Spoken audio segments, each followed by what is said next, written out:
On an afternoon in November 2007, a corporate jet waited in a hangar at Salt Lake International Airport.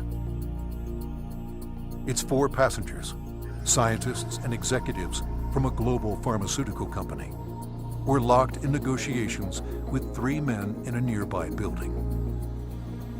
They started getting on the phone about noon back east, and they kept doing that, and about 2 o'clock they walked in the room and said, okay, we're convinced you've got something here, and it's significant enough that we will write you a check big enough that you won't want to talk to anybody else. We said, we'll call you tomorrow.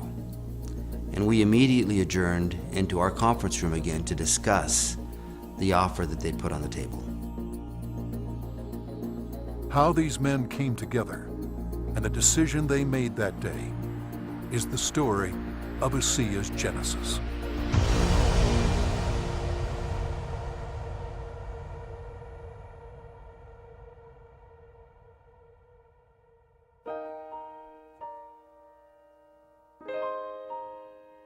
A lot of people have fathers that teach them sports. My father happened to be a great strategist, and from a very young age I recall having discussions with him about what he was doing. At the time he was running fairly large companies, and I can remember driving in the car with him and him talking to me about strategy, about what is strategy and how to think differently about a company. Vertus Norton was well qualified to teach his son. At the time, he was sales planning manager of the billion-dollar beverage division of General Foods Corporation in New York, with responsibility for iconic products like Kool-Aid, Country Time, and others. In 1985, he was recruited by Dart and Kraft and eventually became the head of Hobart Corporation US near Cincinnati, Ohio. 5 years later, he rejoined Kraft General Foods in Chicago as vice president of the Channel Group, managing a billion-dollar pilot business unit that led to the eventual integration of General Foods, Oscar Mayer, and Kraft Foods. Based on his track record, Vertus was asked to help re-engineer the company to increase efficiency in relation to an industry-wide initiative called Efficient Consumer Response. In the subsequent 3 years, Kraft's ECR, or efficiency rating, moved from 10th to 1st place. I've known Vertus for over 25 years, and it was apparent to me immediately that here was a very special man. A man that had wonderful ethics, great business strategies, enthusiasm. There was no question that this man was going to be a huge success, and he is a success. Vertus retired from Kraft at age 57 and moved to Park City, Utah. We thought he would take retirement seriously. He did not. Shortly after doing some service for our church, he was asked to run a biotech company. He had a lab in Southern California, 5 PhDs reporting to him, a series of master's or graduate students as well, all doing work for him there. And he ran that for 4 years, and we thought he was done. But Vertus Norton was not done. Through his son Tyler, Vertus was introduced to another biotech company and invited to become a member of their board. I recall coming to the house one afternoon only to find books strewn about his desk, chemistry and biology books, and I said, now what in the world are you doing now? And he proceeded to tell me that he had been invited to sit on the board of this company that had an incredible technology. And I do recall him saying, but they don't know exactly what they have. And that's an invitation to my dad. He's going to figure it out. He's a puzzler. I was intrigued until they told me it was made from salt water. And I told them, this doesn't sound right, and you're going to have to convince me it's real. They said, well, we can do that. They said, we have a lot of research, and we'll give you some of the best research. You can look at it. And after running a lab and having my association with these people for 4 years, I knew what to look for. And I went through the science, and it was good, defensible science. Then they gave me a list of people to call, and I was calling Harvard, UCLA, University of Washington, University of Indiana, major labs across the United States, and everyone I talked to raved about the product, the way the company was intending for it to be used, And also they raved about the fact that you could drink this product and get a benefit from it. At the time, the product could only be produced in limited quantities through small devices. Highly unstable, it had to be used within minutes of production. But seeing the strength of the product, Virtus agreed to join the board of directors. As soon as I did that, they said, we're going to give you one of these devices to put in your house. We'd like you to become familiar with it. I started drinking the product that was made in this device, and my thinking cleared up. I had more energy. I felt better than I had for years, and now keep in mind I was in my 60s at that time. And I thought, holy cow, what is this? So I went to the first board meeting and found out that they were flat out of money. They were $1 million in debt. We said, let's see if we can help them find money. We tried for about 90 days, could not. Eventually, the company folded, and they actually merged it with another company, an energy company. And when that happened, that company started selling off assets. Meanwhile, a family in New Hampshire was embarking on a major change. Jim Pack had been a highly successful consultant in the telecommunications industry. His son, Joe, had secured a position on the United States ski team. Wanting Joe to achieve his dreams, the family moved to Park City to allow Joe to train with the U.S. freestyle team for the 2002 Winter Olympics. So I'm living in a subdivision in Park City, Utah, and after a few years, another gentleman moves in a few houses up from me. This gentleman was named Virtus Norton.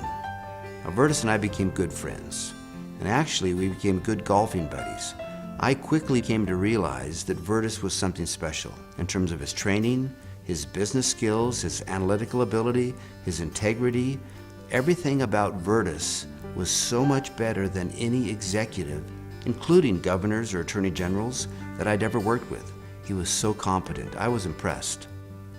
I made the decision on the golf course as we golfed, week after week. I said, I'm going to do something with this guy.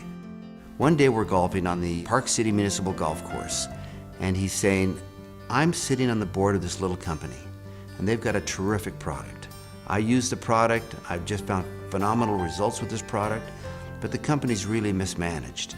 He said, the product is so good that I'm going to put together an investment company and acquire this product. And he pulled a golf cart over on the fairway and reached in his back pocket and pulled out a folded check, business check, that was blank, and he said, you got a pen? And I handed him a pen, and he wrote a very big check, and he said, let's go do this together. And I said, are you crazy? You don't even know what it is. And I said, Virtus, that's true, but I know everything about you. I knew you've done your due diligence. If you're to the point where you want to form an investment company to acquire this technology, I want to be part of it. Let's do it together. And that was the start in the formation of ASEA. Of anybody that I've known, my favorite person is Jim Pack. I don't think just because he's brilliant. I think it's because he has drive and he engenders trust and confidence. And so we started down the road together, and over the course of a year, we discovered what the product was and why it worked. We developed what's called the mechanism of action. They discovered the product was based on redox biochemistry, a new field of science that emerged near the beginning of the 21st century. Redox signaling is a function central to all forms of life. Redox signaling molecules are created within every cell of the body and are vital to the immune system and to cellular repair and replace mechanisms. As one gets older, the body's ability to make these molecules decreases, a function of aging. The product provided a replenishing source of the exact redox signaling molecules the body creates, and in the same balance, enhancing cellular health. Knowing the product's shelf life was essential, Virtus and Jim challenged a team of researchers, including Dr. Gary Samuelson, to find a way to stabilize the product. We didn't know if it could be done, and we bought some equipment and kept making product over and over and over again, and we'd run it through the computer.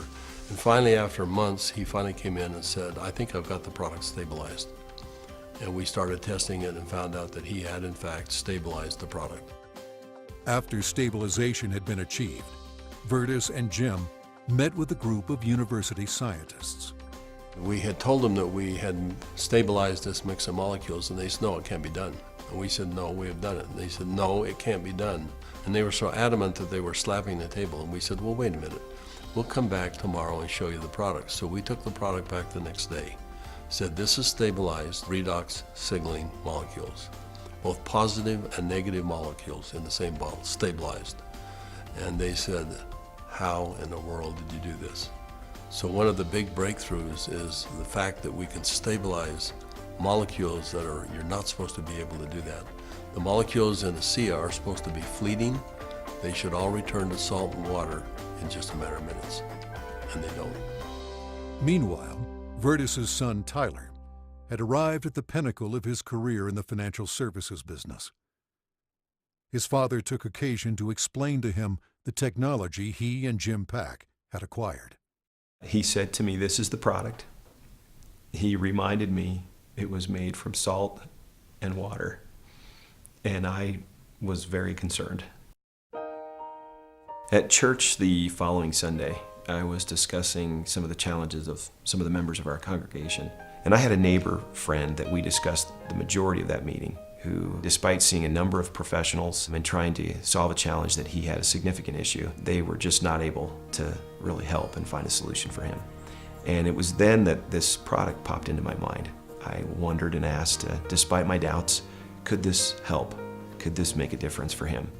I called Dad, and he said, of course it will help. Now, I didn't have that conviction at the time. He did, and he was willing to get some of that product. We got that product to my neighbor, and from that point forward, I felt confident that I had done my part. And given that I was still doubtful and even fearful, I kind of washed my hands from it. I think it was 3 months later when I received a phone call from the leader of our church, and he said, "Are you sitting down?" And I said, "Don't start a call like that. What's wrong?" And he said, "This is good news. Are you sitting down?" He proceeded then to tell me that he had just received some very good news, that my neighbor, whom we had given this product to months earlier, had received word that he was in fact improving and had improved a great deal. Of course, the question going through my mind was, well, did he drink this stuff? And that was what my church leader told me. He says, that's why I'm calling. He drank all of it, and he's confident that it's had a huge effect on his situation. I called my neighbor, and I needed for him to tell me what he had experienced. And he was quiet for a minute, as I recall, and said, "Do you have any idea what I think this has done for me and for my family?" He began to tell me things that I've now heard multiple times over from people across all of North America, and how this product helped him and made a difference for his family. Frankly, this was a problem for me. This became a problem for me. It was my first indication that this could be real, this could be meaningful. By this point, Jim and my father had made a significant commitment to this product. They were moving forward. And I started to question kind of what I was doing, and feeling a need to get this product out to the world, watching the impact it was having. And I ultimately resigned in May of 2010 from a significant job, the job I'd spent the better part of 17 years getting to. And it was born of this sense and feeling that this product needed to be given to the world. I've known Tyler Norton for now over 20 years.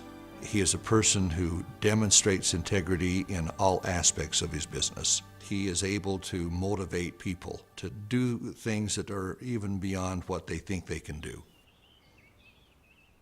You know, this came full circle for me about a few months ago. I happened to be out walking, and I looked ahead and saw a family coming towards me on the street. And as they got closer, I realized it was my neighbor that had been benefited by ASEA.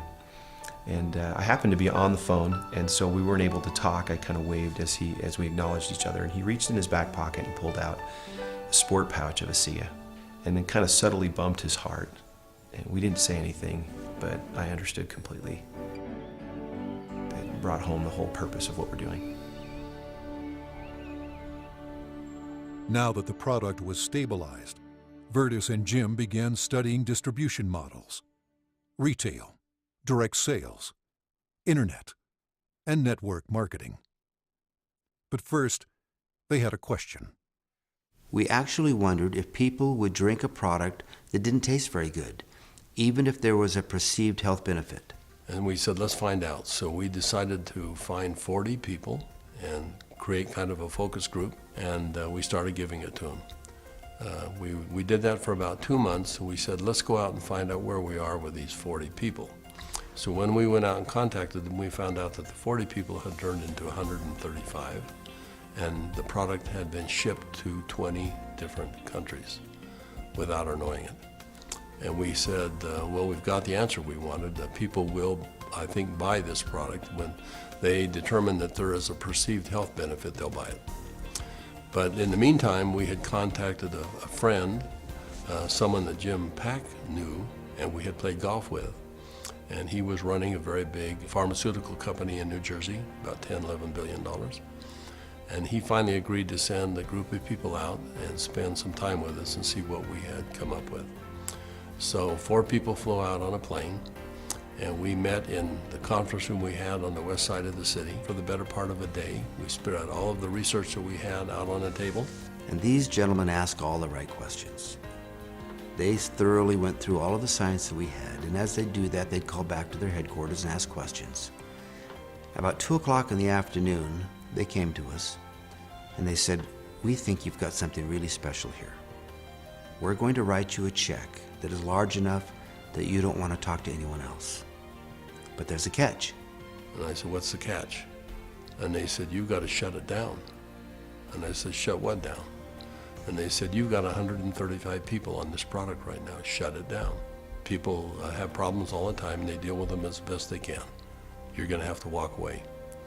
And that kind of took us back a little bit. In fact, I said, that seems a little harsh to me. And they said, you wanna work with us, you walk away. We said, well, we'll let you know. So we ushered them out of the building and we huddled around the conference table. We came to realize that this had changed for us from a business play to something very important. This was a cause, this was a responsibility. We'd seen too many people helped by this product. We realized that the only option before us was network marketing. And in that conference room on that day, we made that decision to form a network marketing company. ASEA LLC opened its doors for business in July 2009 with just a handful of independent associates. Today, there are tens of thousands, and their ranks are growing exponentially every month. In 2012, the company announced its entry into Europe, the first of many international steps to come. Every company has a vision, but for Virtus and I, our vision is just a little bit different given our age. This is not about making $1 million. This is about changing 1 million lives. One of my fondest memories is of a ASEA meeting that we held in Lexington, Kentucky. We had a huge group of people that came, very impressive group, and a lot of people coming up talking about what ASEA had done for them personally. But at the end of the meeting, they invited me to come up and gave me a small treasure chest. It wasn't very big, but as you open up the treasure chest, it's filled with letters of gratitude and thanks. It meant a great deal to me. So we came back to Salt Lake City, and I asked our people to go out and find a treasure chest, which we have done, and we have it in the office, and we continue to add letters to it. I have the privilege of going around the country and talking to people about this product. And it's not uncommon at the end of a meeting to have a group of people line up and want to tell me and really thank me, but more thank my dad and Jim for what they've done. And as they tell their stories and I get a chance to look into their eyes and sense their sincerity and the realness of what this has done for them, more than once I've had to step out of the room and find a corner in a hotel somewhere where I could compose myself and get myself in order after hearing how sincere and thankful they are for this product. You know, we started off looking at this as a business opportunity, and as we progressed, it became more of a sense of purpose, but it's much more than that. We're creating a culture here. We're creating a family. I believe that the heart and soul of this company is represented in our associates. Our associates becoming is as important to us as them making an income. I don't believe you build checks. I believe you build people. And perhaps one of the greatest blessings of my time here at ASEA is embodied in these marvelous, enriching relationships with wonderful people. People that are desirous to improve their lives, share something meaningful with others, make a difference in the world, and become more.